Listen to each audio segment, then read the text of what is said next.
I knew that was my last moment of playing football. I'd done 10 international tournaments. I'd never won a gold medal. I'd played since the age of 5. I was there 30 years later at Wembley. And it was all in this moment, these 35 minutes. And I was just so... Made my eyes water. I was crying. Being completely honest, I've probably never opened up as much about that. This week on Class Clown, we're joined by football legend, Queen of the Jungle and national treasure, Jill Scott. From being easily distracted in the classroom to earning 161 England caps, it's football, funny business and full-blown nostalgia. Don't forget to like and subscribe and enjoy. Thank you. Thank you for joining me. No, honestly. You've come a long way. Yeah. Yes. What, in life or today? You go. I just brought you here to say, really well done. You've done really well for someone with your start. And it took 4.5 hours to get to you, but you're worth it. I am. Thank you so much. 4.5. I'm so sorry. Thank you. Right. Thank you. Okay. So this is Class Clown. Yes.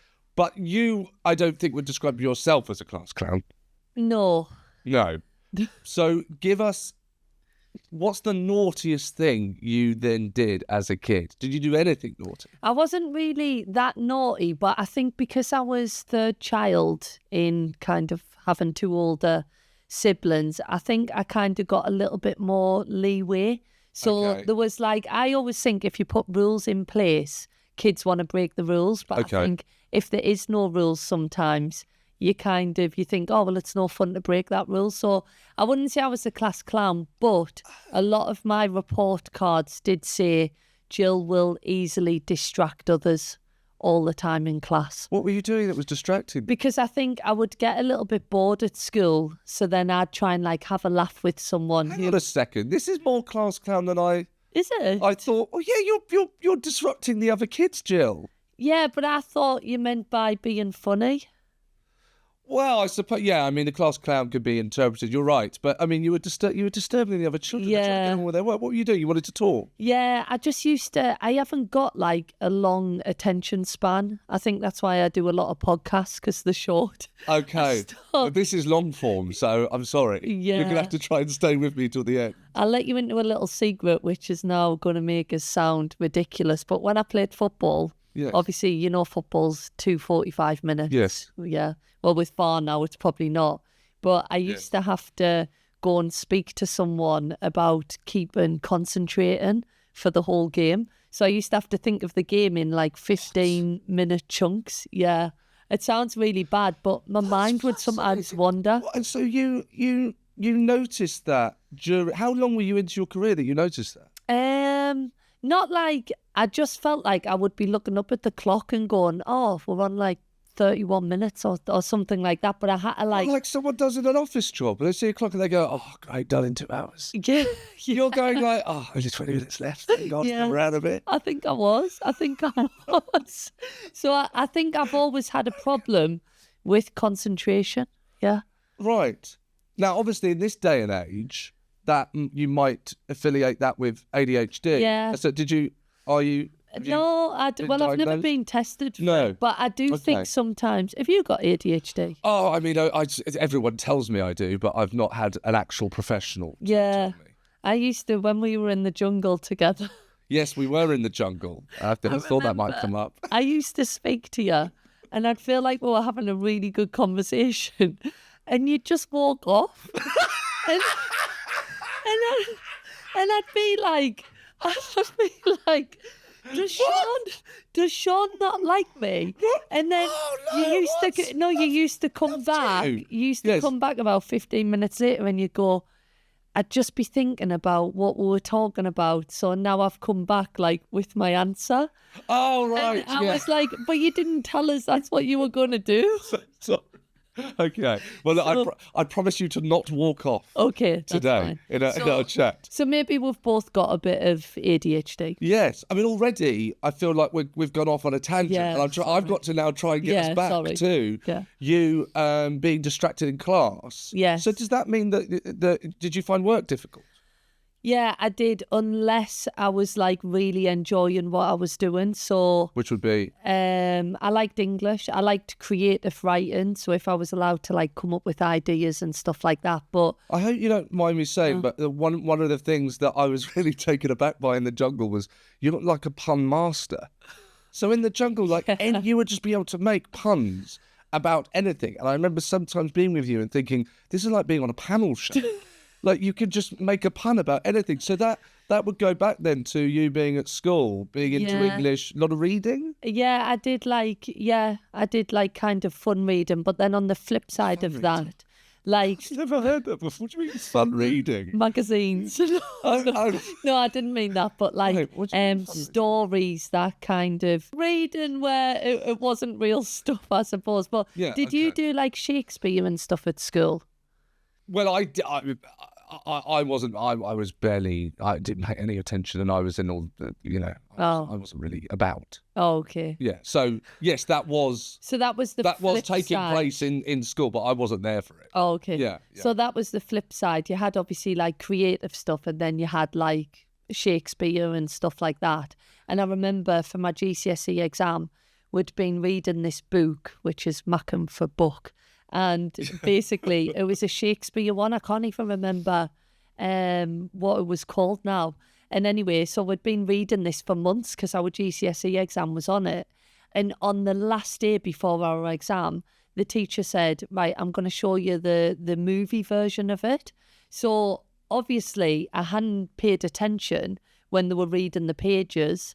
But then when we watched the movie, and in the middle of it, this is the day before my exam, I just shouted, Fanny had a baby, which was the main part of the story. But obviously, because I hadn't been paying attention, and the English teacher was like, Jill, this exam's tomorrow, like that's the main part of the story. You've got to know that Fanny's had a baby. How could you not know that Fanny's had a baby? Yeah, the woman was called Fanny, by the way. Yeah. Don't worry. Just to well, clear, that just means thank you. To clear that up. But I think my point is, I had to, which is now going to sound even worse, but I had to see things visually for it to go in. For it to go in. Yeah. Okay. And so that's no. I understand that, and that's really interesting. So you got easily distracted. Yeah. But you not unless you liked it, which was English. Yeah, I liked English. And of course, sport. Yeah, loved sport. Yeah. Right. Yeah. And do you remember? Can you go? How far back can you go? To remembering you kind of falling in love with sport, or has your whole life been loving sport? Yeah, for like football it was just something that I just loved. That moment where like I can't remember a moment where I was like, oh my God, I love football. I can never remember a time of my life where there wasn't a football. There's the opening of Goodfellas where Ray Liotta's character says, as far back as I can remember, I've always wanted to be a gangster. Yeah. And I feel like that about comedy, and you feel like that about football. You just can't remember a time where there wasn't a football, I suppose. So was that because you got two older siblings, boy? So I've got an older sister, older brother, and a younger sister.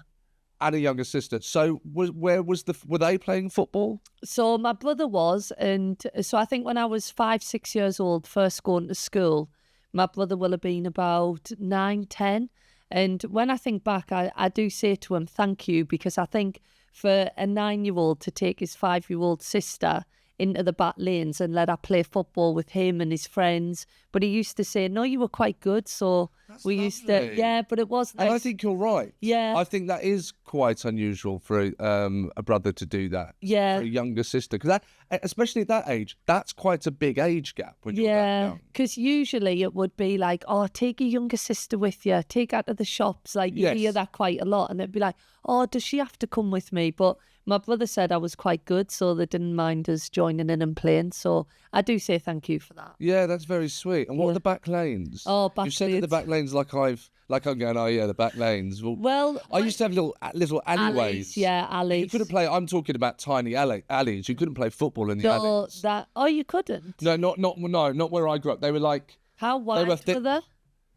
This, like 2 foot. Oh, okay. 2 foot. I'm sorry, like 5 foot. Or something. Okay, so ours were probably double that side, I would say. So we spent all of our childhood just in the back lane. So it if say Wimbledon was on, I'd get a tennis racket from somewhere and would be playing tennis. If the Ashes was on, you'd suddenly get a cricket bat, and you just went through every sport and event playing in the back lanes. Yes, all right. That's so amazing. Where did you do that?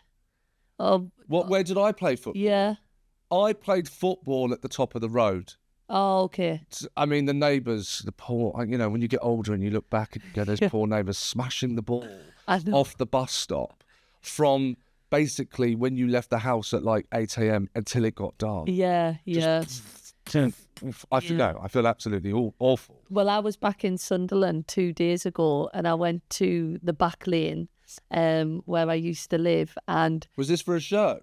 No, I went back to like just see my family. Oh, they're still there? Yeah, so where you grew up? Yeah, so my grandma lives the street down, so it's the first place I always go. She's 91 now. And I was walking through the back lanes, and what's mad now is there's just no kids about. Whereas usually there'd be like, back in my day, like 100 kids just playing outside. But this one street, they had a window built, which was in the house just facing like a garage and brick walls and whatever. And they built the window because they were sick of us playing football. So they were like, if I put a window there, they're not going to play football here. Oh, wow. But we still did. Yes, of course you did. That's not going to stop kids. And every now and then there'd just be a knock on the window and they'd be like, clear off. So I suppose when you look at school, a lot of my school memories, I remember being in class and just constantly looking out the window and watching the PE lessons that were going on and just thinking, oh, I want to be out there. Film. Yeah. You just in the class looking out the window at the dream happening in front of you. Yeah, that's true. So where you grew up, I kind of get a sense of it now. What was it? I don't want to put words in your mouth. So what kind of area was it? If you were going to describe where it's Sunderland, obviously. Yeah, was it a particular part?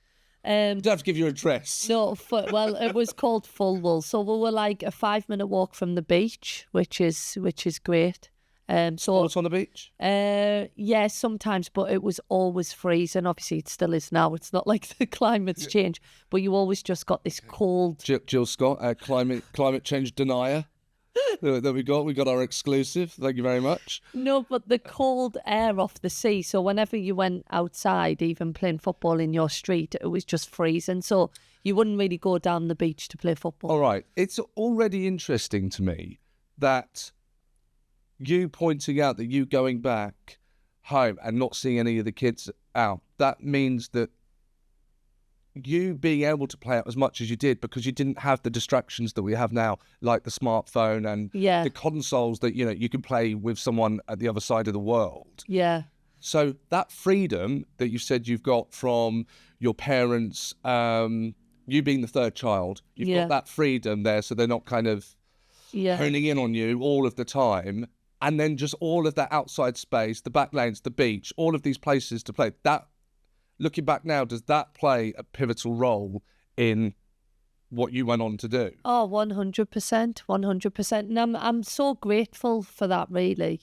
I really am. Like, I just wanted to be outside all the time, like literally all the time. Maybe that's why, in a bit of a weird way, I actually enjoyed the jungle experience. But I think even when my auntie used to look after us and got cousins and stuff, sometimes it'd be pouring with rain, so she'd put a movie on.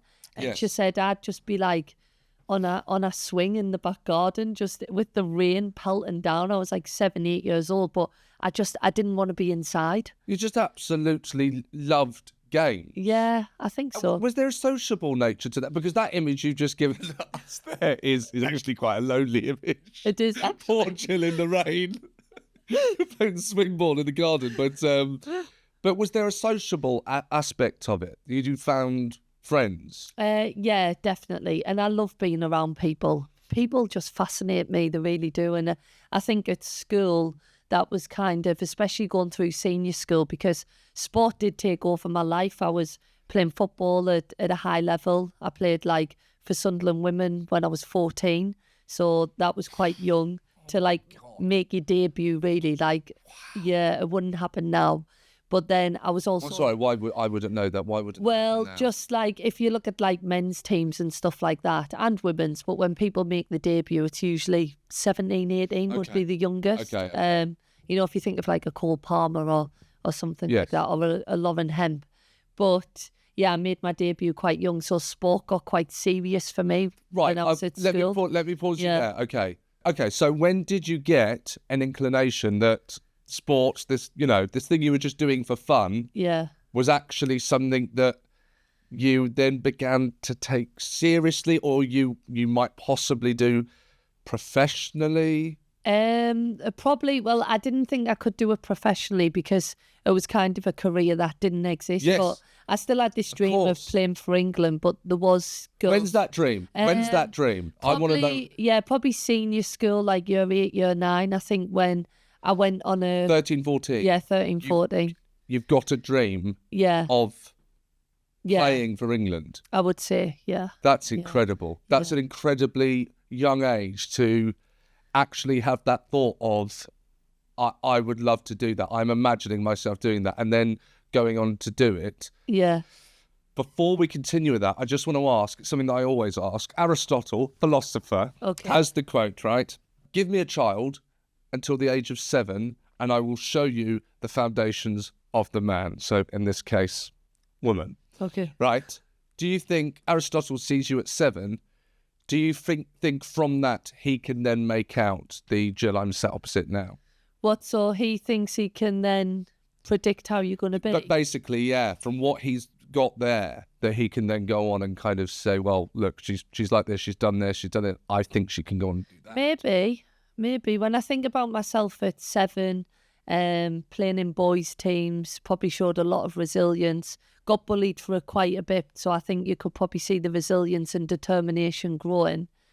So probably personality traits, I would say. You could probably see a lot of my personality traits at that age.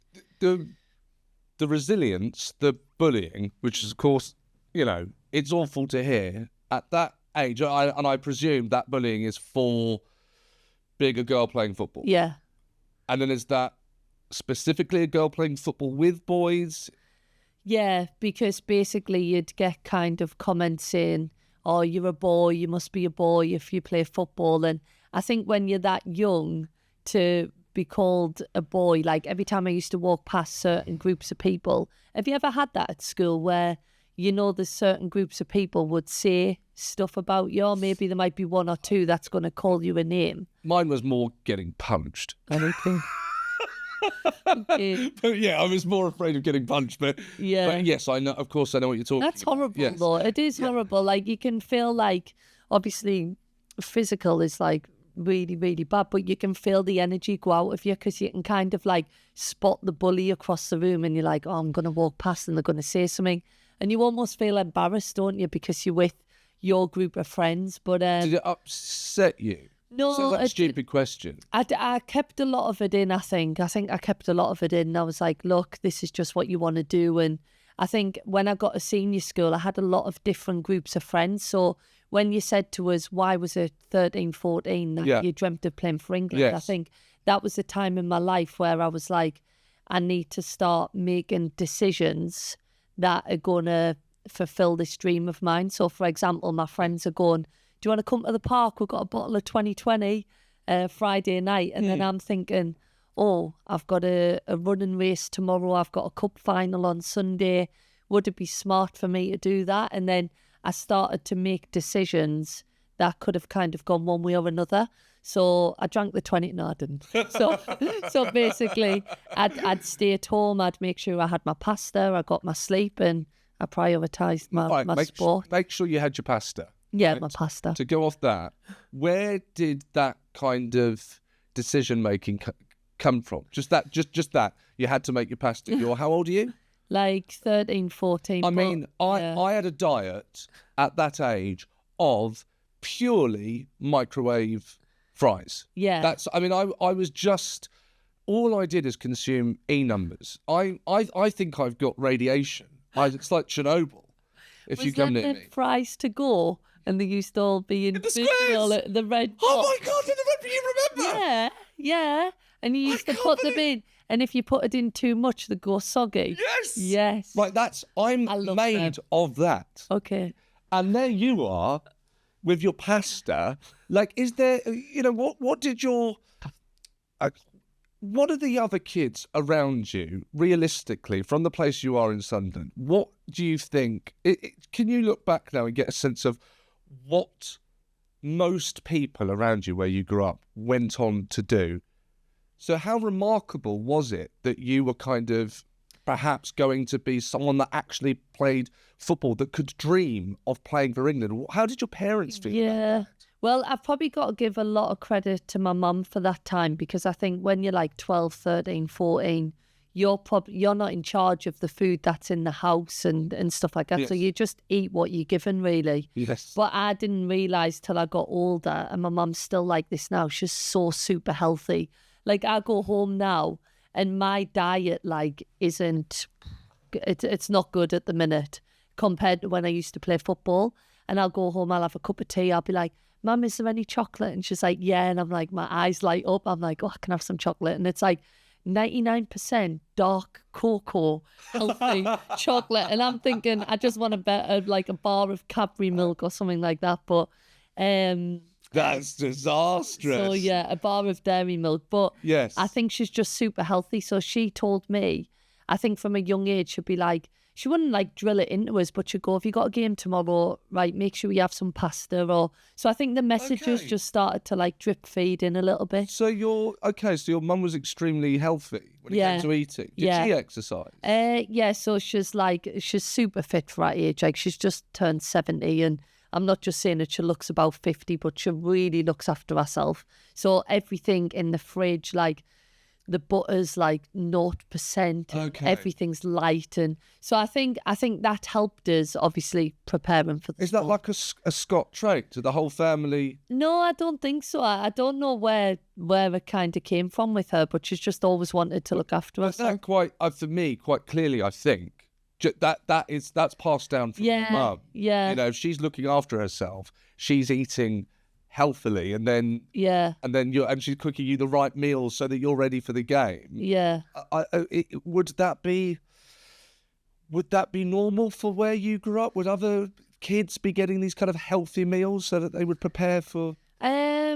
No, I suppose when I went to my friends, you know, when you used to go to your friends when you were younger, and it was like crispy pancakes, alpha bites, and beans. Right. It was like, do you remember them crispy pancakes? I said, yes, of course. And they'd have like mince in them and stuff, but it'd be like the smallest dollop. You'd be eating the crispy pancake for about 5 bites till you hit a bit of filling. Oh, absolutely. Yeah. Yes. So I remember when I used to go to my friends, I'd be like, oh, like I was really looking forward to that tea, because we didn't really have like a lot of teas like that, I would say. That was classed as like a treat tea. All that turkey dinosaurs. Oh, yes. They were nice.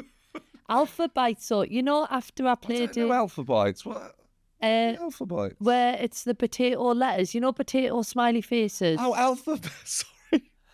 Oh, the alphabet was called alphabets. Can you not remember them? Of course I do remember. I'm sorry, I didn't put that. Again, you and the wordplay, Jill. I didn't put alphabets to alphabet. Right, got you. Yeah. Okay. So were you with the alphabets? Yeah, so if we had like alpha bites and stuff like that, it was just like a great treat. tea. Yeah, it was a treat. Okay. And what did your parents, did they have to encourage you to go on and play football? No, I just loved it. I loved it, and there was nothing that was going to stop us from doing it. When I got to school, secondary school, we made sure we had like a girls' football team, and I think me and a couple of... we made sure? So basically, because there was... You had to put it... Yeah, well, there was a boys' team, and then there was a couple of us like, well, why can't we have a girls' team? And we'd train on a lunchtime. And I remember thinking, I'm doing quite a lot of sport here, because I had a lot of sport outside school, and then I ended up doing a lot of sport in school, because, you know, lunchtimes, I always had a packed lunch, and on a Monday I'd have like badminton, Tuesday I'd have hockey, Wednesday I'd have football, Thursday I might have swimming. But every time there was a sport and opportunity, I would go and do this lunchtime activity. I just loved it. Have you ever had a period where you're not playing sports? Probably. Do you kind of know the difference in kind of who you are without it? Yeah, I think these last couple of years... I know you're retired, by the way, but I imagine that you still... Yeah, little bits, but I think people still think that I do quite a bit. I have to like force myself to go now. It's hard, isn't it? Like, I was that person, and I'll openly say it. I probably owe an apology to everybody out there, but you know, when people have full-time jobs, and obviously doing sport was my full-time job eventually when I got to like 27, and I was very grateful for that. But I was the person that was like, why don't people just keep themselves fit, go to the gym, eat properly? But I think when you actually get a little bit of an insight into people who's got children, how busy work can be, I'm like, how do people fit sport in? Like, can you imagine now, 2 children? I mean, look at me, I'm broken. Work's really busy. I'm completely... Look, I mean, like, I got to talk to Jill today. I crawled here. Hey, Jill, you're right. But yes. Can you imagine going, oh, the kids might get up at 6, I'll put an alarm on at 5 and go to the gym? I think them people are incredible.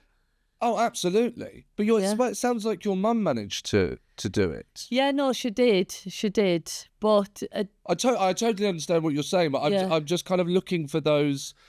For me, I'm looking kind of for those patterns of how did the child that is Jill Scott become, you know, the woman that went on to play for England that ended up winning the Euros. It's that kind of, what are the connections between those two things? Yeah. When you're at school and you've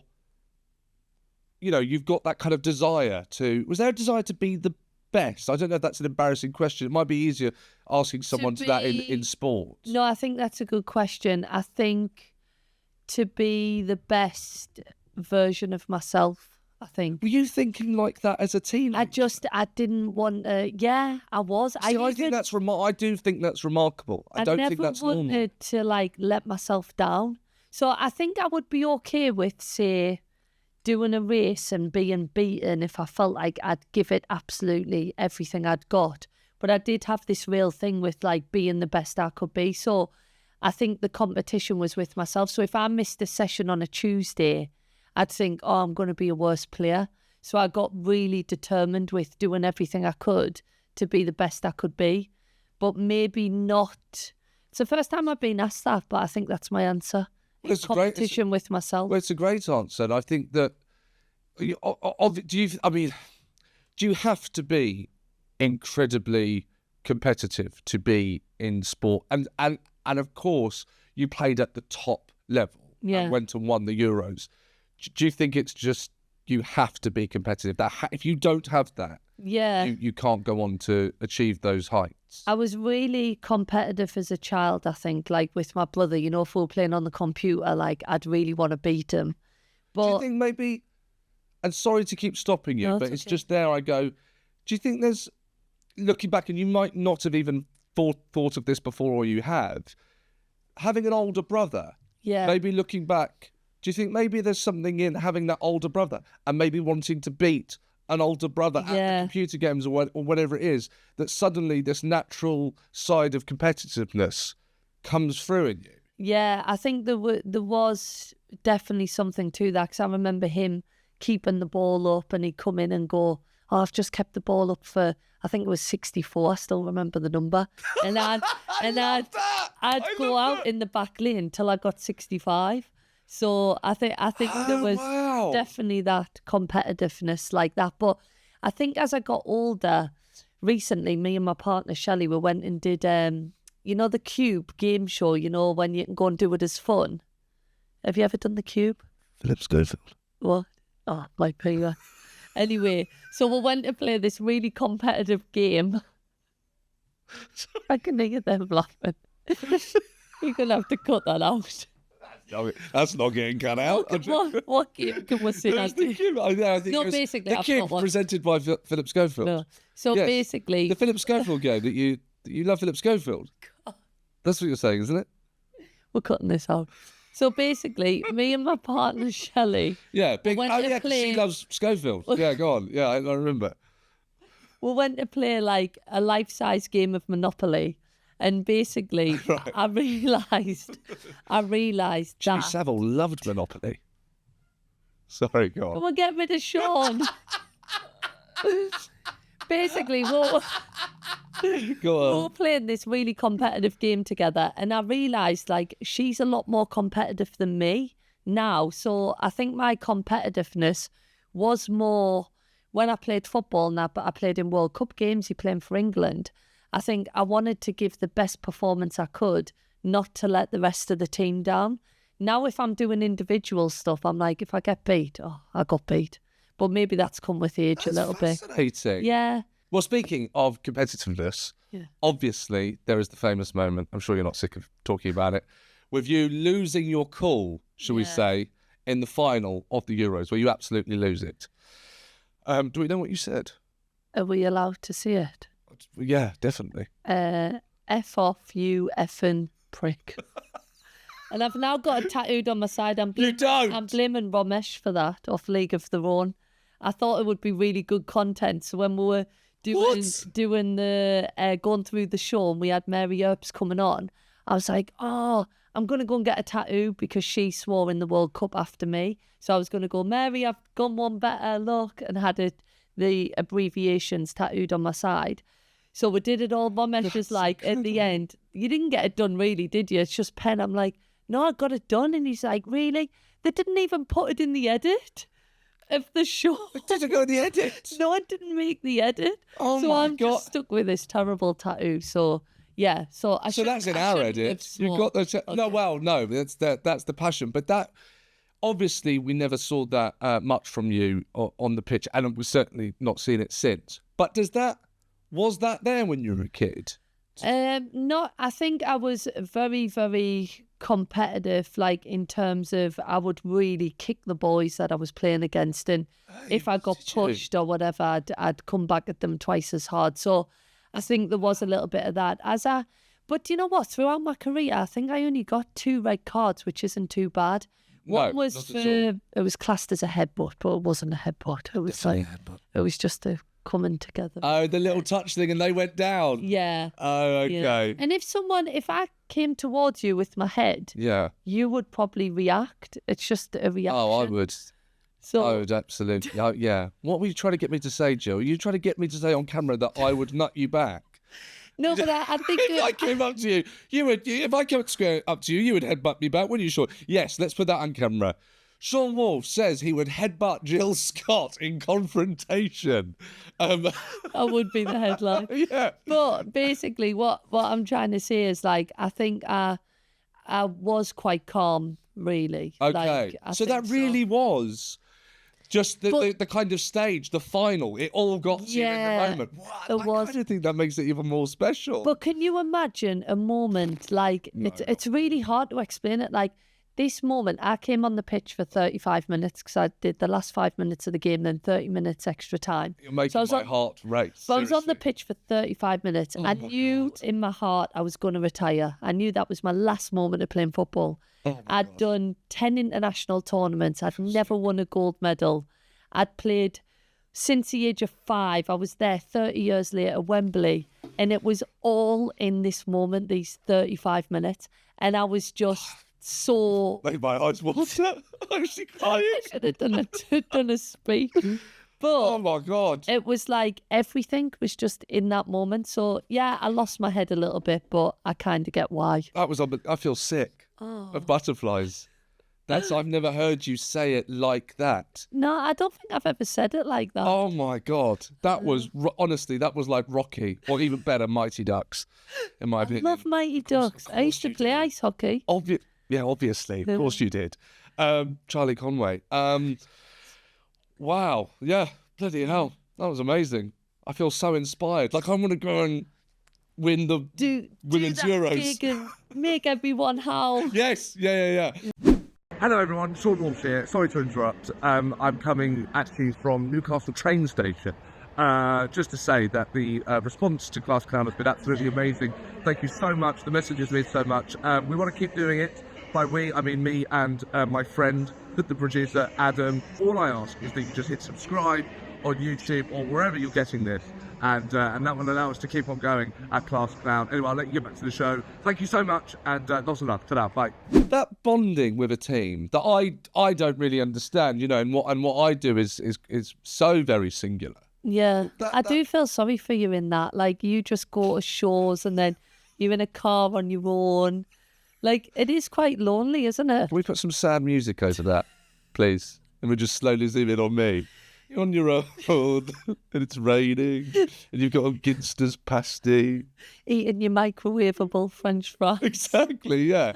No, but that... Maybe that's how we could tell who you were going to become when you were sat there with your French fries as a kid. Oh, you think Aristotle would be able to... Maybe. Check... You spend a lot of time on your own. We're here to talk to you. See, he's deflecting. We're talking about my show. You don't get me on your podcast. We'll talk about me. About how you were at school. Yeah, fine. Okay. You do have a new podcast. Yeah, I do. Do you want to just give it? Do you want to give it a quick plug so we can get it out of the way? Okay, perfect. So me and Karen Carney, ex-England teammate, we're doing a podcast called... Right. Does she love Philip Schofield? Sorry. Go on. No, go on. Sorry. Come on. So basically, me and Kaz Carney, ex-England teammate, best of friends, we're doing a podcast called Long Story Short. And basically, we're just reminisce on stories from the past playing about England, but it could be something current. And yeah, you can listen to it very soon. Oh, I will do. Okay. Do you have guests? Well, we are going to get a few guests on because I just love people. Yeah, when people have a good story. Oh, I see. We'll get them on. But you are good at storytelling. I see. You know who would be good? Boy George. Wouldn't he? Boy George is doing this. Because can you remember? He's doing my one, Jill. Is he? Yeah. Do you have to pay him? Can you remember in the jungle, though, quickly? Sorry, I know this is going off the podcast. Come on. But can you remember in the jungle, you'd be telling the story and George would just interrupt. How am I going to do it? And just trump the story. So you'd be like, I was out with my mate last week, and he'd go, I went there with Princess Diana. Yeah. And you'd just be like... I know. I was there with Prince. Yeah. Yeah, me and Prince were having a 99 flake ice cream. Yeah, and I was with Madonna as well, playing Twister with Madonna. Madonna. That would be a great collab for a new McDonald's burger. Madonna and McDonald's. Get your new McDonald's. Well, they both have the mic, don't they? Yeah. The little mic, that you get for the drive-through. Can we get back to sorry. Can we get back to the plot, please, Jill? Let's go. Thank you. Stop trying to distract me. This is what you did in class. Yes, you I see, know. it all comes round. It all ties up. Where were we? We were at school. Oh, I wanted to talk about teams and that thing, and that's why. Yes, we went off on a tangent. Me, it being a singular job, but you very much working as part of a team. When you were maybe a child or a teenager, did you get the sense that you loved being around other people? And when did you realise how much being in a team mattered? Loved being around different people, and that's what I was going to say. When I was at school, I could still be friends with the kids that went to the park and maybe did the drinking. I could still be friends with like my close friends that I had, and then I had my football friends. So I had lots of different pockets of friends, and you got on with everyone. I mean, even like, do you know what? It's weird, and this will be embarrassing for you to sit there and hear. But like, even being in the jungle, when you think about it, you talk about different pockets of people. Yeah. That we did I'm a Celebrity together. Everyone was so. Most of us hadn't met. Most of us didn't know each other, and then we put in the jungle together, and we had to get along. And then you went on and won the damn thing. I remember. Do you know that? I don't know if I've said this to you. I walked in. I don't know who's going to be in there because I'm a late arrival. Yeah. And I get in and I say hello to everyone. And when I say hello to you, instantly I go, "There's the winner." Really? And I thought, I don't fucking believe it. Typical. Yeah. Well, that's me out. And you won. And I just knew straight away there was just something about you that was so friendly and so open. Oh, and I think that means a lot. Well, no, I'm sure that was the case for most people, and there was no shame in you winning it. And I mean, obviously, it was annoying that Matt Hancock came above me as well. Unbelievable. You never mentioned you were annoyed about that at the after party just 56 times. Well done, Jill. Can't believe Matt Hancock beat the guy that dealt with the pandemic finished above me. I mean, how unpopular do you have to be? Anyway. That is so funny, that part of your show when I come to watch you stand up I am going to remember where we are. But I'll remember where we when you did your stand-up and you were like, yeah, so it was just me and Matt Hancock in the jungle, and I looked around and thought, has he killed everyone? Oh yes, because it was COVID, and I was just left with the man that dealt with COVID. I was crying laughing. Anyway, so yeah, got on with different pockets of friends. Yes, but I wanted to say that is that you got on with different pockets of friends, and then you go on and win the jungle. And I would even, put that together. I would even tie that together and go, the fact that you kind of knew how to get along with everyone. And then when you go into to play for, what is Aston Villa, City, Everton. Yeah. You're moving about to all these different places. Yeah. And you have to suddenly shape-shift. Oh, I don't know, do you? Do you always, when you're meeting all of these new people, do you kind of shape-shift and maybe adapt who you are to get on with different people? Or are you just kind of going in as yourself? Yeah, going in as yourself. Yeah. I think that's the best thing to do, especially first impressions. I think if you can be authentic and genuine, I think people will then kind of appreciate that. But when you're part of a team, I think you have to realise, I do think one of my strengths are kind of knowing what individuals need. So I love people. I just think everybody's got a story. I even like people that are dickheads, because I just want to. Well, you love Philip Schofield, don't you? You won't stop banging on about him. But I want to know why people are like that. And I don't know. That's why we're here. Yeah. I'm trying to find out why you are the way you are. Yeah, but I think everybody's got a story, haven't they? And I think when you're in a team, you have to adapt, and you have to sometimes kind of not take everything that somebody says to heart, and then think, well, maybe they said it because of this. And what do you mean? Do you mean? Sorry, are you now talking about the game itself? Maybe at a young age, something happens in the game. You've been screamed at, and you've got to not take. Yeah, and that was even at the end of my career. Sometimes there were people that would shout at you a lot more than other people, but it was always a case of giving them the benefit of the doubt. And with a few teammates, I kind of learned that they would shout, say, at me, because maybe they'd made a mistake and it was their way of getting rid of that kind of anger. So sometimes you have to be like, there's a book called The Chimp Paradox. I love that book. And basically I've heard of that book. Yeah, you should read it. Yeah. Basically, it says... When did you read this book? Years ago. It helped us so much with my football. But were you young? Not dead, like say 22, 23. Okay, all right. But, that's still young. But it says that everybody's got a chimp on their shoulder, and somebody says something, and we're like, so I might have walked in here today and went, Seann, you look tired, and suddenly you're going, oh my God, I must look terrible, like my hair, everything. But it might. I can see that you were thinking. No, but no, I didn't think that. But it might just be, yes. Jill thinks that. Like sometimes they would say it at football, like, oh, Jill, you look tired today in the game. And it's automatically you go, oh my God, I must have been absolutely terrible. I must have had the worst game of my life. And stuff. But it's just sometimes like taking away that and putting a positive spin on it. And it does help. It does help. Yes, no, it sounds like it does. And it's made me think of the kind of obstacles that you have to overcome when you play sport, which is something that I hadn't actually considered.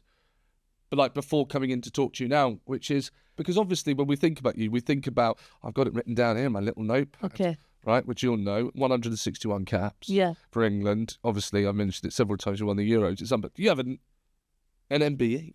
Yeah. My good God. Right, but we think, as we should, we celebrate the wins, especially as time goes on. Yeah. But I suppose how I could relate to you maybe as a comic is you losing is a comic's bad gig. Yeah. So that sense of defeat, and comedians, I can tell you, have that. You have a bad gig and you feel defeated. And I don't think it's too much of a dissimilar feeling to the loss of the game. What does it feel like to lose? I don't mean now, but as a child, it's a real strange one for me, because you're so young, especially, we're at this stage of life, and you know that youth is, you just want, I've got kids now, and you look at young people, you just want them to be having a good time. You don't want them to feel any negativity whatsoever, and you want to protect them from that. But you are, because of your dream, because of your goal, you are having to put yourself in this situation where you are going to lose. At some point, you have to lose. Yeah. How do you deal with that as a kid? And how do you overcome that? And also a third question on top of that, is how does that make you stronger? It's the worst feeling in the world, especially when you're a kid. You lose a cup final, and you see Did the that kids. happen? Loads of times. Jill, honestly, it's like, it's traumatic what you're talking about. You kind of got to put it right. But you have so many more losses than wins, don't you? And I think kind of when you do it with a team, I think because you're all feeling the same way. So say if we came off the football pitch and we've all lost, we're all really down. But then afterwards, because you don't really want to be around anyone else because you know you're going to bring their mood down, you probably go out with a couple of your teammates, maybe for some food or something, and you talk about it, and it just starts to feel a little bit better. Whereas I suppose in the comedy world, you don't really have anybody to... You've then got that lonely car journey home, haven't you? There she is again! No, but... Lonely car journey. No, but the Just reason... everyone listening, just imagining me there. Oh, they hate me. You've got a driver. Come on. Don't play the lonely card too much. You've got a driver. In my helicopter, looking out the window, down at the houses. No, but go on. I've put a few football managers recently in touch with comedians that I know. I don't think I didn't get a call. What is this? I'm really regretting this. No, Chat. about speaking about them things, because comedians under pressure, good gigs, bad gigs, how do you get over it? And yes. it's a really, there's like definitely a connection between the two. Absolutely. Yeah. Yes. But definitely. then when you get them good moments, I don't want it to sound cheesy. Like, I feel like nobody in life has just got the good moments. Nobody in life. Like, you have to go through them dark bits, the losses. And you definitely have, like, I'm sure you've probably, in your opinion, because I know you're very harsh on yourself, had more bad gigs than good gigs. But when you get the good ones, they make up for the bad ones. Oh, by the way, just for the record, I have not had more bad gigs than I've had good gigs. That needs to be. We can't running away with that. It is not football, and I mainly have good gigs. If anyone's considering they're on the fence, am I going to go and see Seann on tour? And I've just heard you go, well, you have more bad gigs than good. No. I do not. I very rarely have bad. What? I've been going 17 years. No, but I meant... But like, at the beginning, in your mind, you are very harsh on yourself. Well, it's look, when it comes to that, it is a different thing, because the audience is there to be entertained, and you're entertaining them, and that, usually that everyone has a good time. But in football, you are actually, you are actually going against an enemy. As kind of dramatic it is to say that. But sometimes people will go to you, that was a good game, I enjoyed it, you played well, which is your audience. But inside you're like, I think I was terrible. Absolutely. That's okay. What, all right. that's what I was trying to get at. I'll tell you what. Because even when I come to your gig, honestly, it was one of the best gigs I've been to. Buy tickets, it's amazing. And you were like, that was one of the worst ones I've done. And I was like, you were amazing. Oh, well, that's very sweet. When you do something at a high level, I think you are your own worst critic. And I think I was at football. If somebody told us I'd done well, there was still 3-4 things in my mind I knew I could have done better. Right, and so that was there when you were younger. Yeah. And did you struggle with that? Maybe struggles not the right word. Maybe it's too kind of negative. But was that a problem until you read this book when you were in your early 20s? Yeah, that did help us a lot. Did someone recommend it? Changed. Yeah, one of the girls who was older than me, who'd been playing it for England a while, she recommended it. But yeah, it just helped us kind of try and look at things a little bit more positive, I think. Yeah. So were you negative? Not negative to like other people, just very harsh on myself. Very harsh on myself, I would say. Yes. Yeah. So I probably learned to be kinder to myself. Well, you're so kind. Do you know what? I've spoken to quite a lot of people on this now. Yeah. And really, I've mainly talked to them about their kind of credentials, like what they went on to do. And, tried to find the patterns in, later on in life and compare it to when they were when they were younger. But so this is a weird one because I wanted to I kind of touched on it already. But with your personality, like I said in the jungle, and you being so kind and so sweet, with if not the kindest, sweetest person I ever met, right? And I think, that's why you're a kind of nation sweetheart, and did win the jungle. It was that's why that happened, because the public just automatically fell in love with you. Do you think, when you tell me that you were bullied when you were younger, and, it's so upsetting to hear that, especially as you get older, and it's awful to hear that. And obviously you've overcome it. But being a victim to that, is there actually something, and it doesn't have to be, by the way, I'm just pushing this to you, but is there something in that because you know how much that hurts, you then don't want to make anyone else feel like that? Yeah, definitely. I think there's definitely something in that. And I think that's why I'm always about being kind. And when you speak about kids, I think, because I've got, obviously, my nephews and my niece who were young. And I think when they were like really young, I think I always wanted them just to like be happy and stuff like that. So I think there's definitely something in that where I would do anything for them not to feel probably how I felt. And I think there's times where my sister would probably go, "Oh, you go above and beyond for the kids." And I think it was probably, when I think back, it has crossed my mind, is it because I never wanted them to probably feel like that? But I dealt with it okay. I kept a lot of stuff like inside, because I think we were from a generation where you didn't like share a lot of stuff. And now, like the kids, I'll do the heads in sometimes because they're older now, and I was even with them a few days ago, and I'll go, "Right, tell us something you enjoyed doing today. Like, do you feel okay? Is everything all right?" And they're probably thinking, "Oh my God." But I want them to talk about how they're feeling, because that was probably something I struggled with. So yeah, I think you're definitely right about that. Like, I want everybody in the room.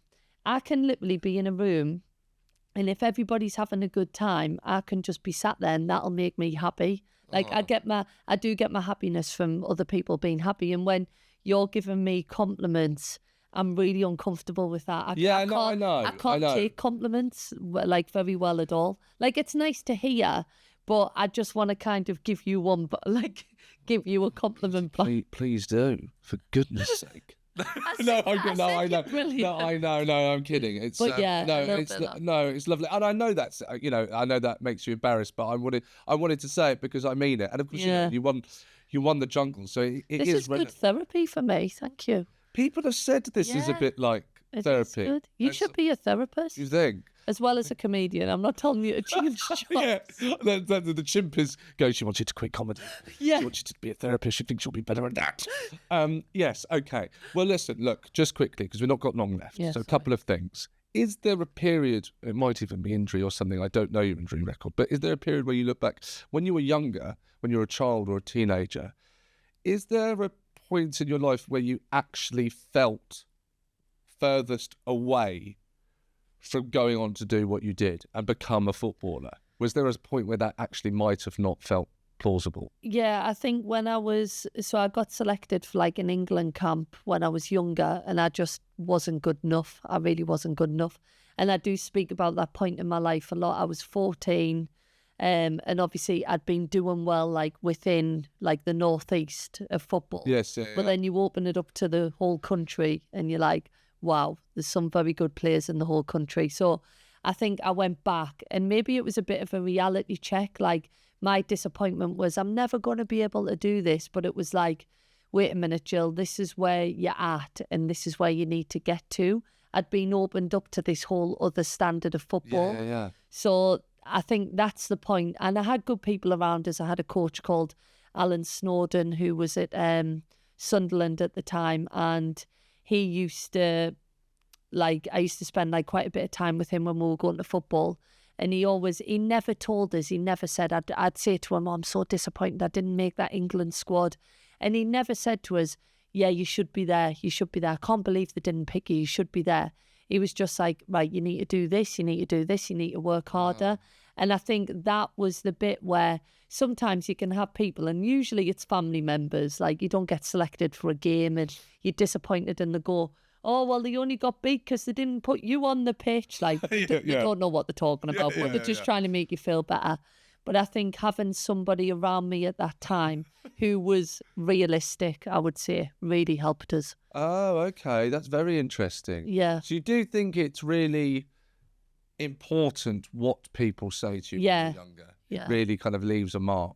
I'm surrounded by a lot of my good friends are completely opposite personalities to me. Like, I wish I had a little bit more of them in me. Like, they can be quite ruthless. They can tell people how it is. And I surround myself with them people. They're like my best of friends, but they've got more ruthlessness than me. And I think sometimes if I go to them saying, oh, this happened today and all this, like, they never just back me and say, yeah, that's terrible, you should say this. They give us a real logical approach on it. Okay. And I think that really, really helps. That's almost like that. I love that. I almost feel like there's almost like this kind of missing piece to Jill Scott. Yeah.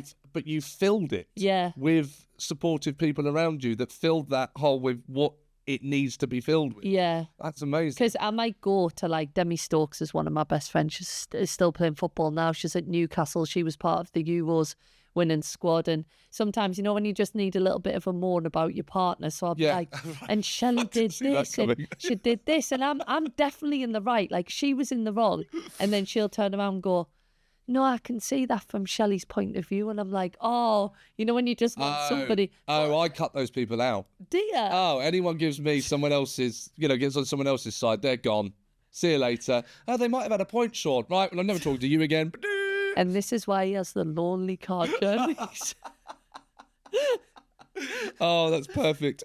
Jill, before you go, could you tell me the yearbook quote that you left at school? So the one, we did get asked about it. This was when I was probably 15, 16. Yeah. And we did football's always about quotes. I love quotes. Like, throughout my life, I could tell you a quote that probably represents each year, but we won't go into that. Okay, that was interesting. Might be an extended version. Yeah. But my one that I absolutely loved, and I probably don't know it word for word, but my dad, my brother, massive Beatles fans, and the John Lennon one, where I think he's at school, isn't he? And they say, what do you want to be when you're older? And he says, I want to be happy. And they're like, no, you don't understand the question. And he's like, you don't understand life. And I think that's quote incredible. That I've took through my whole life, like, always just to be happy. And when football didn't exist for me, I knew it made us happy, and that was enough. It wasn't about the money. It wasn't about what was coming next. I just knew when I had that ball at my feet, whatever age I was happy, and that was enough. That's amazing. I thought it was going to be a Philip Schofield quote. Oh, for God's sake. We need to cancel this out. Is that your next guest? Is that your next guest? Yeah, it's coming in now, actually. You can get selfie.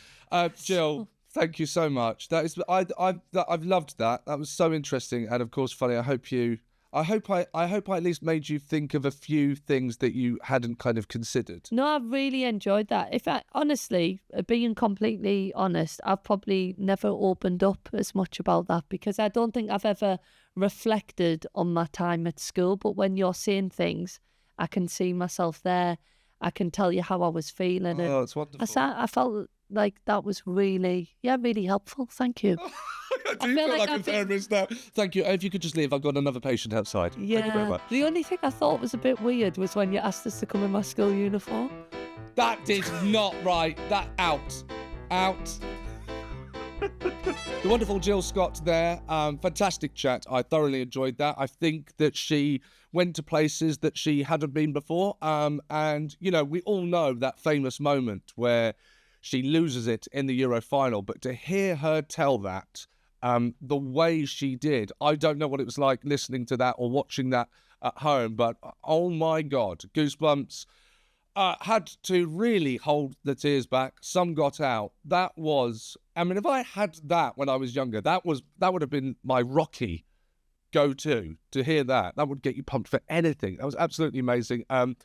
So delightful to be with, and so funny and so clever. The wonderful Jill Scott. If you enjoyed that, please remember, do me a favour, like and subscribe. Really helps out the podcast and gets it going out to more people, and the more the merrier. I've been Seann Walsh. This is Class Clown. Thank you very much.